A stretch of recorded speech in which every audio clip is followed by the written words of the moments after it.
Dimulai pada zaman kolonial sekitar tahun 1890-an. Pada masa itu Cimahi yang awalnya hanya sebuah perkampungan kecil berkembang menjadi sebuah wilayah administratif hingga menjadi pusat komando militer. Tahun 1896, Cimahi telah menjadi sebuah garnisun militer terbesar se-Nusantara. Sebagai bekas pusat komando militer pada masa kolonial, Cimahi diwarisi banyak bangunan berarsitektur Art Deco yang hingga kini masih berdiri megah menghiasi kota, menebar pesona anggunnya arsitektur klasik. Menyusuri Jalan Gatot Subroto ke arah selatan, udara terasa sejuk karena rindangnya pohon mahoni di sepanjang jalan. Terlihat bangunan-bangunan militer di kiri kanan jalan yang kini digunakan oleh Tentara Nasional Indonesia, kebanyakan untuk pusat pendidikan dan latihan. Di ujung jalan dekat rel kereta api berdiri megah dan anggun. Historic. Surga bagi para fotografer dan penikmat bangunan heritage. Gedung bercat putih kayak ornamen khas Indonesia Empire Style ini dibangun pada tahun 1886.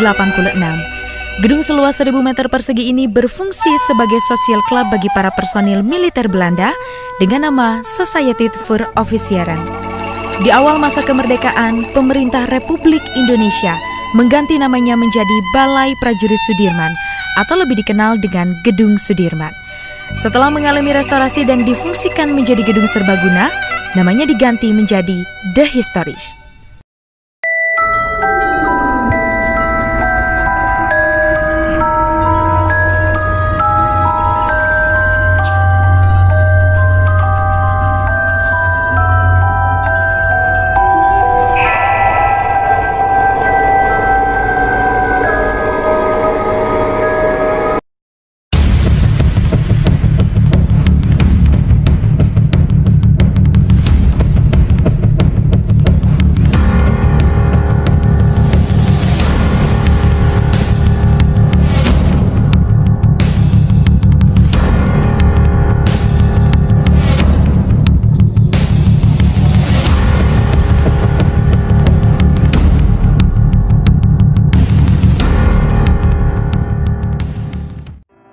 Bangunan The Historic bergaya arsitektur Indonesia Empire Style. Gedung yang dibangun pada tahun 1886 ini memiliki ciri bangunan bergaya Yunani dan Romawi kuno. Memiliki kolom dan tiang-tiang besar di depannya yang disebut dengan Onyx. Gaya arsitektur seperti itu tidak jauh dari pengaruh Gubernur Jenderal Herman Willem Daenders yang bangga dengan kemegahan dan kemewahan. Berdiri di atas lahan seluas 3.700 meter persegi dengan luas sekitar 870 meter persegi yang terdiri dari satu main hall dan dua sayap, sayap timur East Wing dan sayap barat West Wing. Sebelum bernama The Historic, gedung tersebut sempat berganti nama. Awalnya bernama Society for Officieren, yang digunakan sebagai tempat hiburan para bangsawan. Lalu, tentara Belanda yang lelah dalam menjalani pertempuran maupun latihan. Kegiatan seperti pesta, minum-minum, dansa, main biliar, pertunjukan pentas seni, dan pertemuan lainnya dilakukan di gedung tersebut. Tidak jauh ke arah barat di tengah keramaian Jalan Ahmad Yani, berdiri megah Rumah Sakit Dustira yang dibangun pada tahun 1887. Ornamen Art Deco masih jelas terlihat pada bagian dinding dan atap bangunan, menandakan bangunan kokoh seluas 2.800 meter persegi ini terawat dengan baik. Beberapa ratus meter ke arah utara dari Dustira terletak stasiun kereta Cimahi. Dibangun sekitar tahun 1896 sebagai sarana pengangkutan logistik militer kolonial dari Batavia.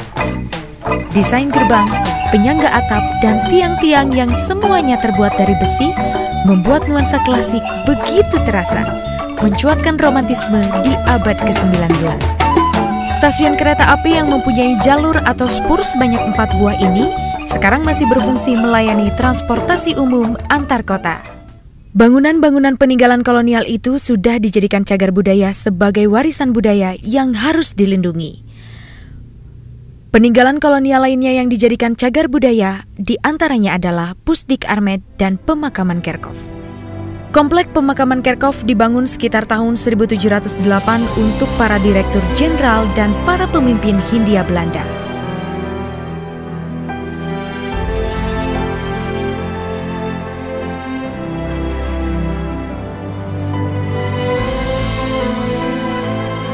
Makam dengan nama-nama yang semuanya terlihat jelas, berjejer rapi, rumput yang terpangkas rata, maupun pepohonan di area sisi makam yang tertata asri, membuat Kerkhof sangat nyaman untuk dikunjungi. Sekedar untuk mengenang kembali sejarah kolonialisme di Indonesia.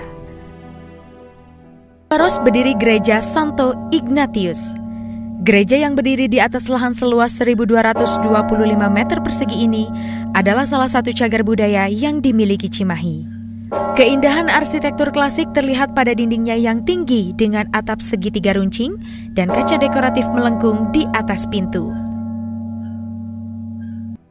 Selain warisan peninggalan kolonial, Cimahi memiliki cagar budaya yang lainnya.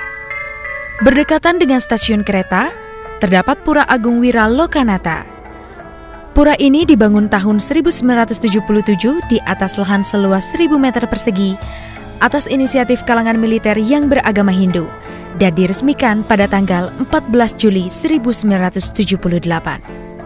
Arsitektur bernuansa Bali dengan tumpukan bata merah berornamen semen ukir dan gapura yang khas membuat Pura Agung Wira Lokanata kelihatan menonjol di tengah keramaian kota.